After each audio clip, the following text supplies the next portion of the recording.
Hi everybody, I hope you're having a great day. In this video, I'm going to be covering Genesis, who for a while was possessed by Annihilation. Now, she made her first full appearance in X-Men Volume 5, issue number 12, that was released in September of 2020. She's the powerful wife of the ancient mutant Apocalypse, and the mother of his first 4 children who would become the very first horseman of Apocalypse. Her height and weight have not been specified, but when compared to her huge husband, I would estimate her to be about 5'8" to 5'9" and weigh around 160 pounds, with her having striking blue eyes and a long black ponytail, as well as permanent blue war paint on her face and head. Now, the power set of Genesis is also very mysterious, although we do know that she qualifies as an Omega level mutant, and that she was the only one shown to be capable of beating Annihilation in one-on-one combat. Now, it was also clearly stated that she's considered more powerful or fit than her husband, Apocalypse.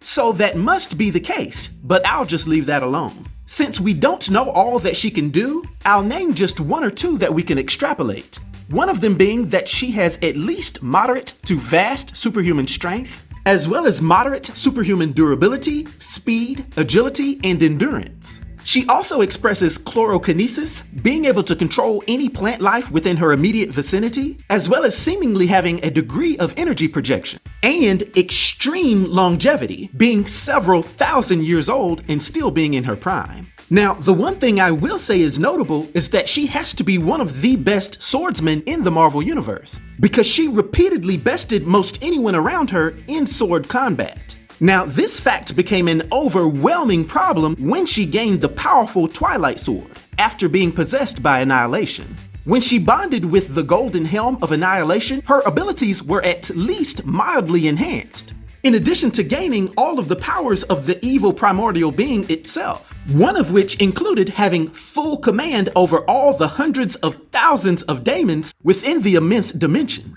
basically having mind control over an army of monsters. Now, as I stated earlier, she ruled alongside Apocalypse in the ancient mutant land of Okkara, which was the mutants' singular sentient island before it was split into 2, which were Arakko and Krakoa. So one day, Okkara was actually attacked by the Amenthi daemons, with Genesis being one of the premier leaders in the battle against them. The mutants put a beating on these monsters, and so their leader, Annihilation, would offer a peace treaty to Genesis, but she refused the secretive terms and kept fighting. However, after the sister of Genesis, named Iska the Unbeaten, who happened to be a mutant that had the power to never lose, betrayed her mutant brethren by standing side by side with the Amenthi forces, it obviously turned the tides in the Amenthi's favor. This is when a monumental decision would be made that would split Okkara into 2 halves, with Arakko being the land that all of the mutants would be sealed off into the Amenthi dimension to continually help fight off the daemon invasion, while Apocalypse would remain separated from his wife and children on Earth, preparing to gather a whole new mutant society that would be capable of fighting against the daemons if they ever returned. Subsequent to this, Genesis and the other mutants of Arakko would spend thousands of years in the Amenthi dimension, building great towers to protect their land, and even setting up a governing body named the Great Ring of Arakko. But one day Genesis would have enough, and she would lead a years-long campaign into the heart of the Amenth, trying to end this threat for good.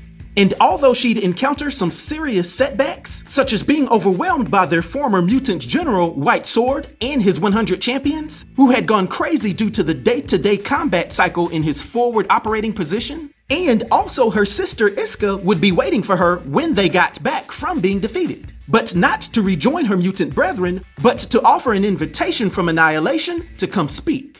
Genesis reluctantly accepted and would take the journey to the Hall of Annihilation with her sister. As she entered the enemy territory and realized that the daemons had been breeding with captive mutants to create a powerful hybrid race, Genesis would become enraged and would angrily refuse the new terms of peace, fiercely battling and defeating the powerful Annihilation in one-on-one combat, severing the Golden Helm from its current host.